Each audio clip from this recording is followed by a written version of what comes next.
नमस्कार, मैं डॉक्टर रात्रि लहरी भोलूचंद.com चैनल में आपका स्वागत है। आज एक नए दिन की शुरुआत है। आज इस नए दिन भोलूचंद.com के माध्यम से पत्रकारिता के नए आयाम स्थापित करेंगे। भोलूचंद.com पारस इंस्टीट्यूट ऑफ एजुकेशन के द्वारा संचालित एक राष्ट्रीय वेब पोर्टल है, जिसमें आपको सभी प्रकार की खबरें सटीक विश्लेषण, निष्पक्ष दृष्टिकोण के साथ समाचार आप तक पहुंचाई जाएगी। हमारा उद्देश्य आप तक सच्ची, सरल और सार्थक जानकारी पहुंचाना, चाहे राजनीति हो, चाहे सामाजिक हो, चाहे शिक्षा हो, खेल हो या मनोरंजन हो, हर विषय पर गहराई के साथ समाचार आप तक पहुंचाना।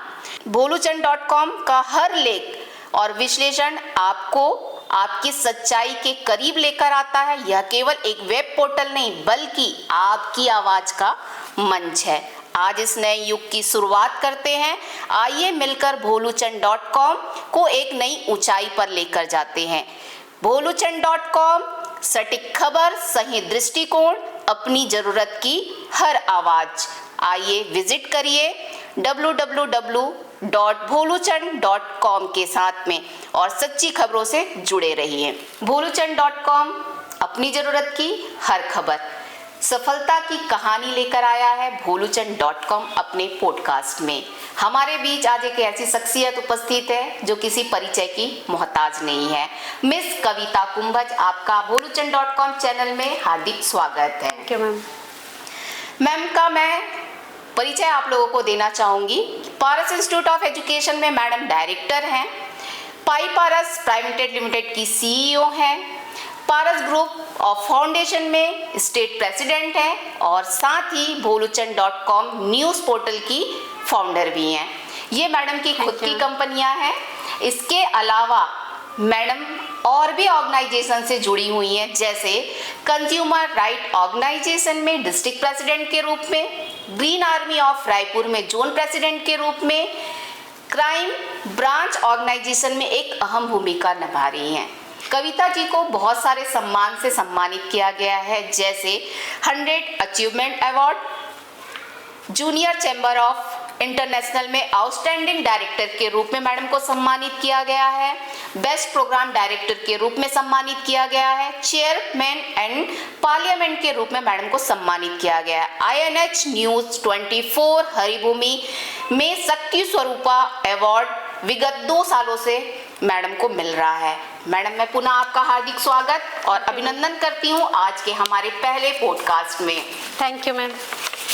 जैसा कि मैंने कहा, आप परिचय की मोहताज तो नहीं है और आपसे परिचय तो मेरा पहले से भी है, और आज हम इस भोलूचंद.com के माध्यम से आपके शून्य से शिखर तक की कहानी, आपकी जवानी सुनना चाहते हैं। बिल्कुल मैम। चलिए मैडम, तो सबसे पहले तो मैं आपको यही जानना चाहूँगी कि आपकी इतनी सारी उपलब्धियाँ मैंने देखी और आप इतने बड़े बड़े पोस्ट पे भी हो, जैसे डायरेक्टर हो पारस इंस्टीट्यूट ऑफ एजुकेशन की, सीईओ हो आप। तो मैम, सबसे पहले तो मैं यही जानना चाहूँगी कि जब हम कोई काम करते हैं तो कहीं ना कहीं से हमको उसकी प्रेरणा मिलती है, तो आपको प्रेरणा कहाँ से मिली? प्रेरणा की बात करें मैम, तो सबसे पहले तो असल ज़िंदगी की बात होती है। कहीं ना कहीं से ऐसा होता है कि कुछ चीज़ें घटती है हमारे साथ प्रैक्टिकली, और वो चीज़ें हमारे लिए एक प्रेरणा का काम बन जाता है। शिक्षा की शुरुआत लोगों के हर जीवन की होती है, ये कहानी होती है। मुझे भी बहुत सारी चीज़ें ऐसी थी कि मेरे बचपन लाइफ से, या हो सकता है गाँव से शहरों तक की जो चीज़ें थी वो मुझे प्रेरणा लेके आई है। और चूँकि शिक्षा का स्थान मेरे लिए बहुत ज़रूरी था पहले भी, और इसी चीज़ों को मैंने लेके आया है। पारस जो आप देख रहे हैं मैम, वो मेरे नाना जी का नाम है और उन्हीं के नाम से हमने डाला हुआ है पारस ग्रुप ऑफ इंस्टीट्यूशन जो भी है। पारस, आप जानते हैं मैम, पारस एक पत्थर भी है जो पत्थर को भी सोना बना देता है। बिल्कुल। पारस इंस्टीट्यूट में हम भी यही एक काम कर रहे हैं कि जो बच्चे हैं कहीं से भी जो आ रहे हैं, जो गांव शहरों कस्बों से आ रहे हैं, उनको एक निखार के रूप में, एक चीज़ें के रूप में, एक आर्थिक सपोर्ट हो, जो भी चीज़ें हो, उसके एजुकेशन का स्तर हो, ये सब चीज़ें बढ़ाने की कोशिश कर रहे हैं, ताकि कहीं ना कहीं किसी मुकाम पे पहुंच सके बच्चे, क्योंकि ये फेस हमने भी देखा है और यही से चीज़ों को लेके हम आए हैं, क्योंकि यही चीज़ें हमारे लिए प्रेरणा का स्रोत मतलब है। आप शिक्षा को महत्व देती हैं। बिल्कुल मैम। मतलब शिक्षा के माध्यम से आप बहुत सारे काम अपने जो स्टूडेंट हैं या जो छात्राएं हैं उनके लिए आप करना चाहती हैं।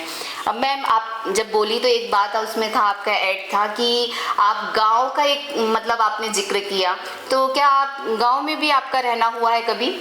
हाँ बिल्कुल मैम। सबसे पहले ही हमारी जो जर्नी थी बचपने की अगर देखा गया तो गांव से ही चालू हुआ, और गांव से कस्बों में जब आना हुआ हमको, शहरों में, तो काफ़ी लंबे समय बाद हमको आना हुआ है, ऐसा हुआ है। तो हमारी शुरुआत जो जर्नी थी वो गांव से ही हुई है। अच्छा, तो एक और चीज़ जानना चाहूँगी, जैसे आपने प्रेरणा तो बता दी कि भाई मुझे प्रेरणा कहाँ से मिली, मैं ये भी जानना चाहूँगी यहाँ से कि जैसे चुनौतियाँ हमको हर टाइम मिलती हैं, बिना चुनौती को तो हम आगे बढ़ते नहीं हैं। तो जो शुरुआती दौर था आपकी, क्या उस टाइम में भी आपको चुनौतियों का सामना करना पड़ा? क्या आज भी आपको वो चुनौतियों का सामना करना पड़ता है? बिल्कुल मैम, चुनौतियों का तो दौर है।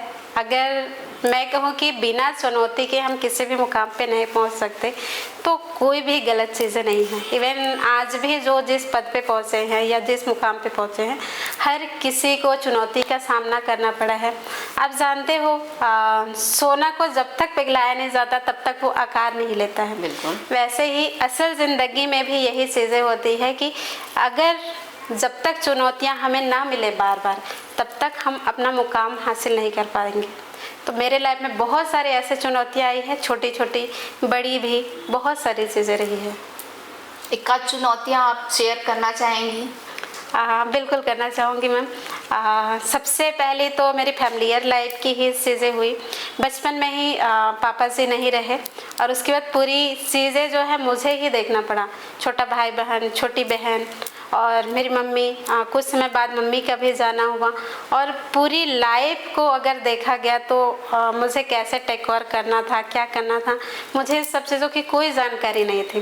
लेकिन धीरे धीरे ये होता है ना, एक भगवान का सपोर्ट्स होता है या कुछ चीज़ें जो बैक सपोर्ट देता है, वैसे ही मेरे साथ भी हुआ कि कोई तो है, कोई चीज़ें हैं जो बैक सपोर्ट करके काम कर रहे हैं, और धीरे धीरे हम आगे बढ़ते चले जा रहे हैं। अच्छा, तो मैं ये भी जानना था, जैसे आज आप एक सक्सेस एंटरप्रेन्योर के रूप में जानी जाती हैं, तो ये तो शुरुआती आपकी चुनौतियां हो गई, तो जैसे आज आप एक सक्सेस एंटरप्रेन्योर है, तो क्या आज भी आपको सारी चुनौतियां मिलती हैं?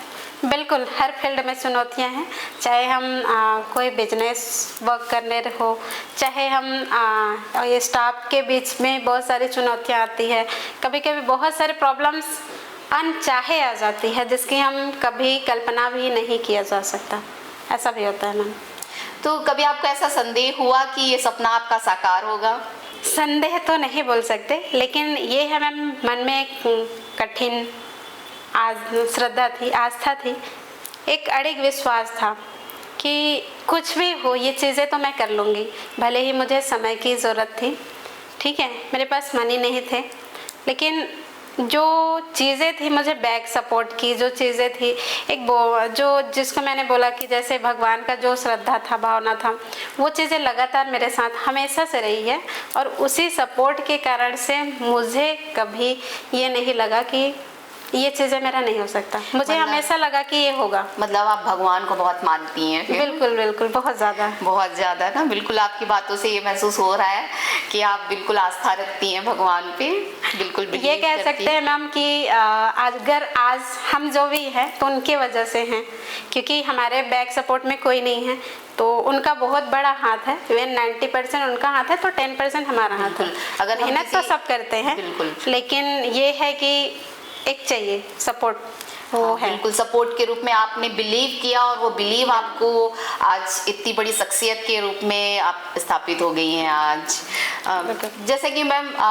मैंने जैसे सुना है कि आप तो पारस इंस्टीट्यूट ऑफ एजुकेशन की डायरेक्टर तो है ही हैं, इसके साथ में मैंने सुना है कि 200 आपके ब्रांचेस भी चलते हैं। इसकी क्या कहानियाँ हैं, ये भी हम लोग बिल्कुल सुनना चाहेंगे आज आपसे। अच्छा मैम, इसके लिए सबसे पहले तो मुझे बहुत सारी चीज़ों की कठिनाइयों का सामना करना पड़ा था, क्योंकि सब जब मैं फर्स्ट टाइम में ही अपना स्टार्टअप की थी, तो मुझे बिल्कुल भी ऐसा एहसास नहीं था कि मैं इतने सारे जगहों पे, इतने सारे चीज़ों में पहुंच जाऊंगी। धीरे धीरे चुनौतियां करते करते, कठिनाई आते आते, कभी फंडिंग की रिक्वायरमेंट, कभी और कुछ चीज़ों की रिक्वायरमेंट, कभी फैमिली अनबैलेंस्ड है, कभी और कुछ है, सारी चीज़ें इतनी ज़्यादा हो गई थी कि मुझे नहीं लगता था कि मैं ऐसा कर पाऊँ। लेकिन ये जो चीज़ें हैं मैम, धीरे धीरे करते करते लोगों के सपोर्ट से, ठीक है, फ्रेंड सर्कल के सपोर्ट से, फैमिली सपोर्ट्स होते हैं और बहुत सारे ऑर्गेनाइजेशंस वगैरह होते हैं, सबके सपोर्ट से धीरे धीरे धीरे धीरे इस चीज़ों को हमने आगे किया। और आज 200 प्लस ब्रांचेस हैं हमारे, ओवरऑल छत्तीसगढ़ नहीं, छत्तीसगढ़ से बाहर भी हमारे ब्रांचेस हैं। तो और कितने ब्रांचेस की आपकी प्लानिंग है फिर? ब्रांचेस की बात तो अलग है, अभी थोड़ा सी चीज़ें अलग वे पे जा रहे हैं, क्योंकि ब्रांचेस तो हमने बना लिए हैं काफ़ी ज़्यादा। अब हम एक आगे एक नए प्लान की देख रहे हैं, ठीक है, चाहे वो एनजीओ के माध्यम से हो, चाहे हम चाह रहे हैं जो ब्रांचेस हमने बांटे हुए हैं उन्हीं जगहों को लेके एक यूनिवर्सिटीज़ वगैरह का प्लान करें आगे चल के। मैं बहुत बड़ी बात है मैम। चलिए मैडम आगे बढ़ते हैं और आपको और जानने की हम कोशिश करते हैं। तो मैं जानना चाहूँगी कि आपका परिवार और आपके दोस्त का क्या सहयोग मिला आपको आपकी जर्नी में? मैम, परिवार और दोस्तों का सहयोग तो बहुत मिला और आज तक मिल रहा है, जिसके बदौलत आज हम यहाँ पे हैं। बिल्कुल बिल्कुल सही बात है। बिना परिवार के वैसे विशेष का कुछ नहीं होता है और उसके बिना हम आगे नहीं बढ़ पाते और बिना दोस्ती के भी हम अधूरे होते हैं। बिल्कुल सही बात है मैम। जैसे आप शिक्षा के क्षेत्र में तो जुड़ी हुई हैं और आप इतने बड़े इंस्टीट्यूट को भी चला रही है, तो मैं थोड़ा सा आपके इंस्टीट्यूट के बारे में भी जानना चाहूँगी कि आपकी जो संस्था है उनकी क्या खासियतें हैं? खासियतें ये है मैम कि सबसे बड़ी खासियत जो मुझे भी लगती है कि मेरे साथ बच्चे जो है ना एक परिवार की तरह रहते हैं। इवन ऐसा भी होता है कि एक बच्चे के साथ उसकी मदर, उसकी फादर भी जब यहाँ पढ़ने आते हैं तो मुझे उस समय जो खुशी मिलती है वो मैं सोच सकती हूँ कि दुनिया में अगर लाखों करोड़ों रुपए भी आ जाए मेरे पास तो नहीं मिल सकते, क्योंकि उनके साथ बॉन्डिंग बैठ के जो मुझे लगती है बहुत बड़ी चीज़ें हैं। एक ये खासियत है। दूसरा चीज़ है, बच्चों के ग्रोथ पे फोकस करते हैं, उसकी काउंसलिंग करते हैं, कम्युनिकेशंस पे काम करते हैं, उसके ट्रेनिंग्स करवाते हैं, बच्चों के जॉब के लिए भी बच्चों को आगे ट्रेनिंग्स वगैरह करवाते हैं, कैसे क्या होना चाहिए, मतलब हर फील्ड के रूप में काम करते हैं। बच्चों के स्किल्स पे काम करते हैं, स्किल पे काम करने के साथ साथ बच्चों को जॉब तक पहुंचाते हैं। बच्चे जहाँ पे पहुंचना चाहते हैं, बच्चे कभी गवर्नमेंट जॉब चाहते हैं तो उसके लिए तैयारियां करवा देते हैं। बच्चे अगर चाहते हैं कि प्राइवेट जॉब करना है तो हम खुद ही इतने सारे कंपनियों से जुड़े हुए हैं, वहाँ तक पहुँचा देते हैं बच्चे लोग को। अच्छा मैम, मतलब ये संस्था की मतलब खासियतें हैं कि आप बिल्कुल बच्चों पर फोकस करते हैं और उनको वो चीज़ प्रोवाइड कराते हैं जो उनकी ज़रूरत है शिक्षा के माध्यम से। आज शिक्षा तो हमारे लिए बहुत इम्पोर्टेंट है, बिना उसके हम कुछ कर भी नहीं सकते हैं। बिल्कुल, बिल्कुल। और बच्चों के लिए तो बहुत सही भी है। और आप स्किल की भी बात की, आज बिना आप स्किल डेवलपमेंट में भी काम कर रहे हैं, मतलब ये तो काबिल तारीफ है मैडम आपकी। बिल्कुल मैम।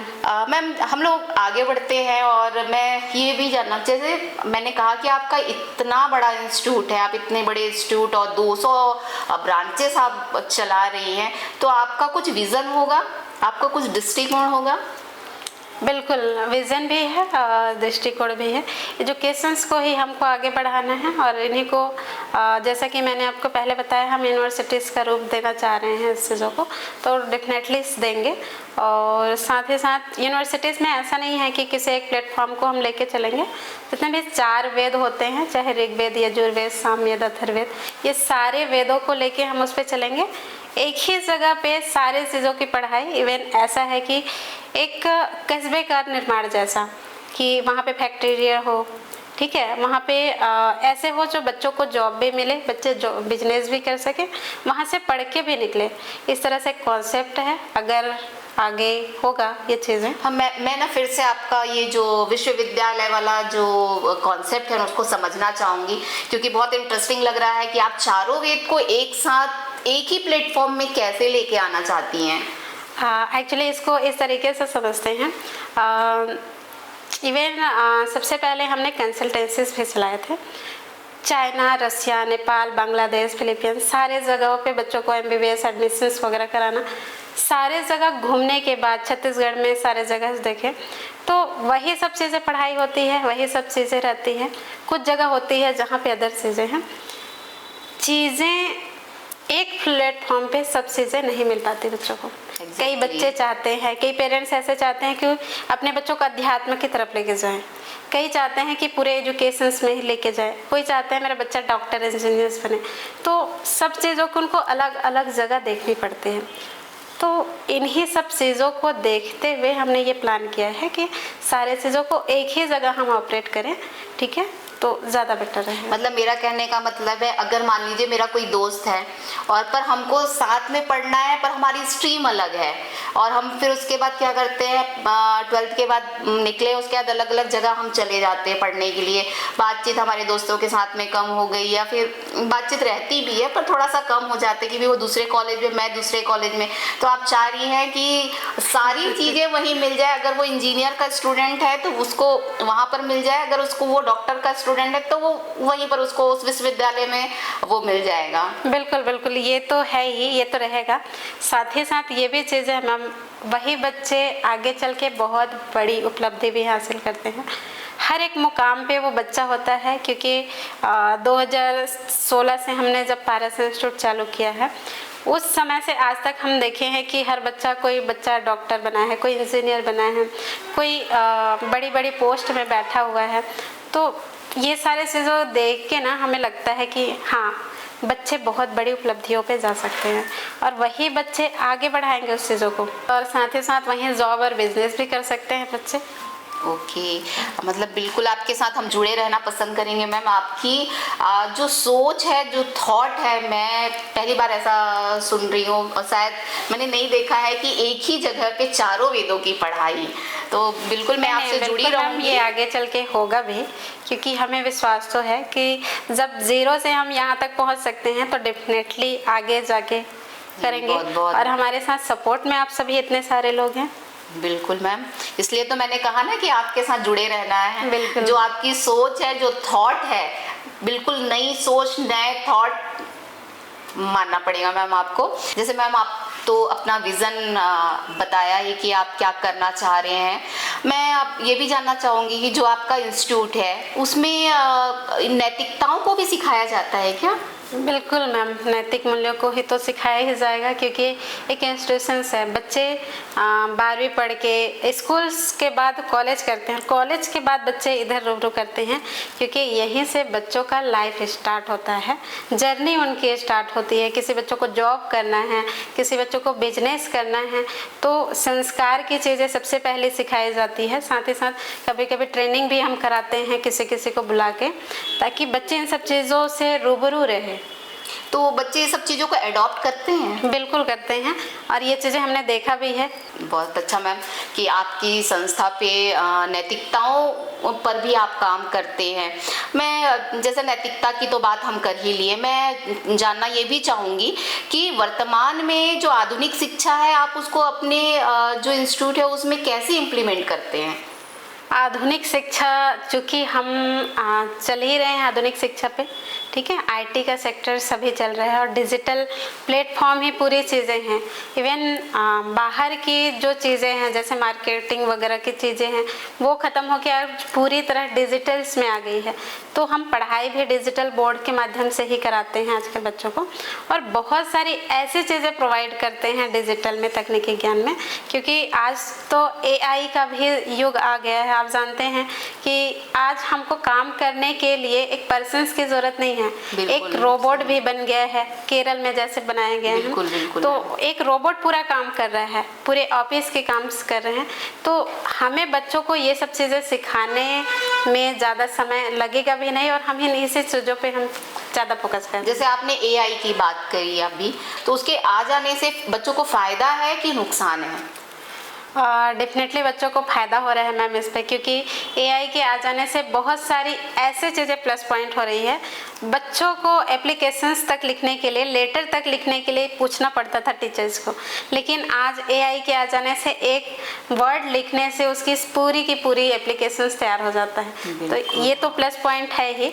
साथ ही साथ ऑफिस वगैरह में भी बहुत सारे काम, जैसे एक्सेल्स वगैरह के काम होते थे, तो एआई के आ जाने से वो चीज़ें जो 2 घंटे का काम था वो 10 मिनट में हो रहे हैं। तो डेफिनेटली ये चीज़ें तो रहेगी ही। बिल्कुल मैम, जैसे आपने अपनी प्रेरणा हमसे शेयर करी, आपने अपनी चुनौतियां हमसे शेयर करी, आपने अपने एजुकेशन जो सिस्टम आपके यहाँ चल रहा है उसके बारे में बताई, तो मैं आपसे पूछना चाहूँगी कि अगले 5 सालों में आप अपने इंस्टीट्यूट को कहाँ देखना चाहती हैं?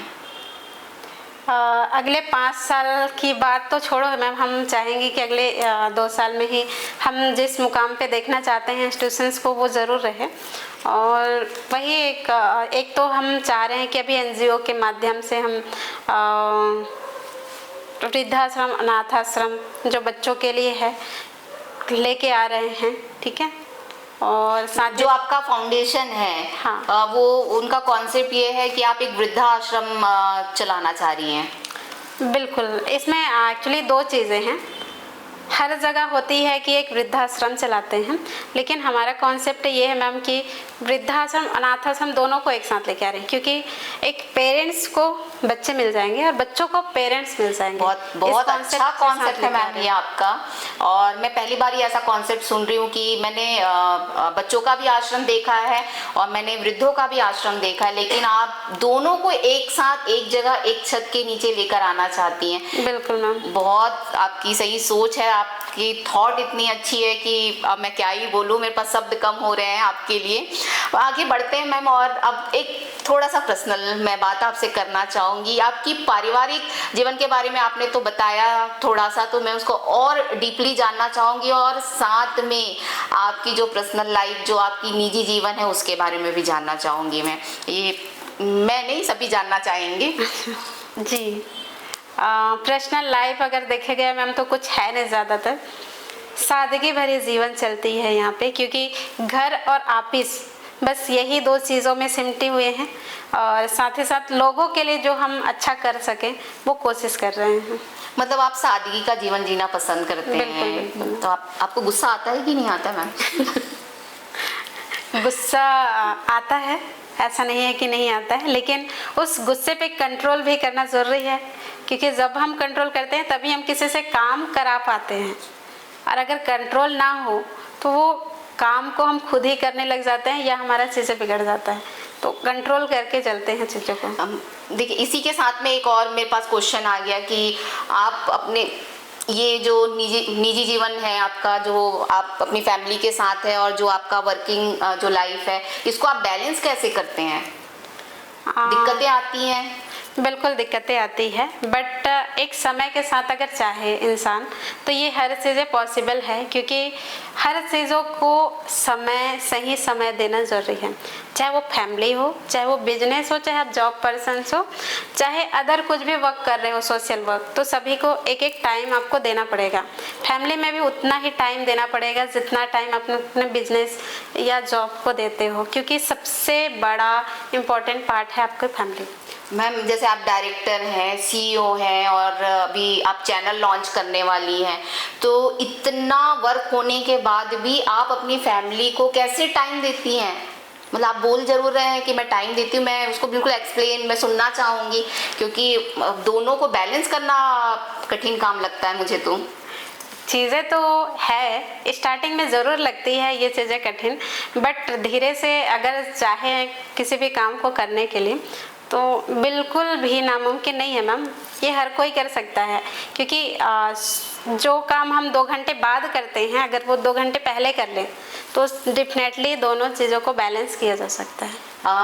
ये तो हो गई मैम, आपके निजी जीवन के बारे में भी हमने चर्चा कर ली। आपने बताया कि आप कैसे मैनेज करती हैं अपनी वर्किंग टाइम को और अपने पारिवारिक टाइम को, समय को आपने बताया, बहुत बखूबी बताया कि बहुत ईजिली हम मैनेज उसको कर सकते हैं।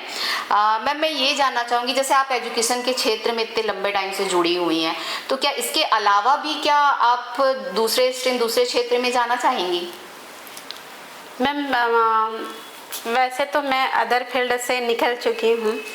पहले मेरा एम ही था MBBS डॉक्टर बनना। कुछ कारणों से मैं एम्स क्वालिफाइड भी की, पढ़ाई भी की नागपुर में, और उसके बाद मैं उस सेक्टर्स को छोड़ दी। मैं जिला अस्पताल जांजगीर चांपा में स्टाफ नर्स भी रही हूँ। मुझे कुछ कारणों से वो लाइन छोड़ना पड़ा। एजुकेशन सेक्टर एक ऐसा सेक्टर्स है जिसमें किसी भी चीज़ों को आप कर सकते हो।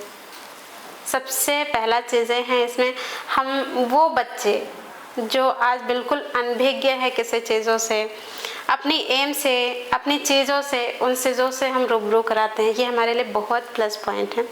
तो अदर चीज़ें जो हम NGO वगैरह का पार्ट है वो तो हम कर ही रहे हैं, ठीक है, क्योंकि उसमें ये भी चीज़ें लागू कर दिए हैं हम कि 3 महीने की, जैसे हम फ्री क्लासेस वगैरह भी बच्चों को कम फ्री में देते हैं, ठीक है। बीच में दिवाली सेलिब्रेशंस वगैरह भी होती है। तो बहुत सारी चीज़ें हम अदर फील्ड में कर ही रहे हैं सोशल के माध्यम से। बट हमारा जो एजुकेशन सेक्टर्स है उसको हम डेफिनेटली और आगे ले जाना चाहेंगे, क्योंकि इस सेक्टर से हम ना कि बच्चों पे ही ग्रोथ कर सकते हैं, वही बच्चे कल के डेट में पेरेंट्स बनेंगे, वही पेरेंट्स फिर अपने बच्चे वो करेंगे, तो धीरे धीरे ये चीज़ें स्टेबल होते जाएगा। तो हम इसी फील्ड को और आगे बढ़ाना चाहेंगे। अब मैं लास्ट आपसे सवाल करना चाहूँगी कि पारस इंस्टीट्यूट और हमारे दर्शकों को आप क्या संदेश देना चाहती हैं? संदेश यही देना चाहूँगी कि ना हो साथ कोई, अकेले बढ़ो तुम, सफलता तुम्हारे चरण चूम लेंगे, कदम चूम लेंगे। ना बर्फ की आंधियों से डरो तुम, क्योंकि एक चीज़ें हैं, जब तक राह में कांटे नहीं आएंगे तो हम उस चीज़ों से लड़ना कैसे सीखेंगे, उस पर चलना कैसे सीखेंगे। तो जब भी आप अकेले पड़ जाओ लाइफ में किसी भी पड़ाव पे, तो ये एक सीढ़ी है आपकी आगे बढ़ने की। तो कोई साथ ना दे जब लाइफ में, तो यही सोच के चलो कि कुछ भी हो जाए, चलना तो मुझे अकेले है, पहुंचना तो मुझे उस रास्ते पे है, तो मुझे ही आगे बढ़ना होगा, चाहे कोई साथ दे या ना दे। और यही सीख देना चाहूँगी लोगों को कि एक मेहनत करना ना छोड़े, और अपना संघर्ष की जो चीज़ें हैं, जो ज़िंदगी है, उसको ना छोड़े, क्योंकि यही 2 चीज़ें हैं जो हमको आगे ले जाती हैं। बिल्कुल मैम। तो मैम का यही कहना है कि जो जीवन है उसमें संघर्ष आते रहेंगे, और संघर्ष को करते हुए हमको आगे बढ़ना है, और सफलता हमारे साथ चलती जाएगी। बिल्कुल बिल्कुल मैम, यही चीज़ है। धन्यवाद मैडम, आज आपके साथ बैठकर आपके जीवन के बारे में जो छोटी बड़ी बातें हमको सीखने को मिली, और आपने जो बातें हमको बताई वो प्रेरणादायी बातें रही। मुझे ऐसा लगता है कि अगर आज इस पॉडकास्ट को अगर कोई सुनता है या देखता है तो ज़रूर आप उनकी प्रेरणा के स्रोत जरूर बनेंगे। तो मैं पुनः आपका आभार धन्यवाद देना चाहूँगी। बहुत धन्यवाद मैम, आभार। जरूरत की हर खबर भोलूचंद.com के साथ जुड़े रहिए।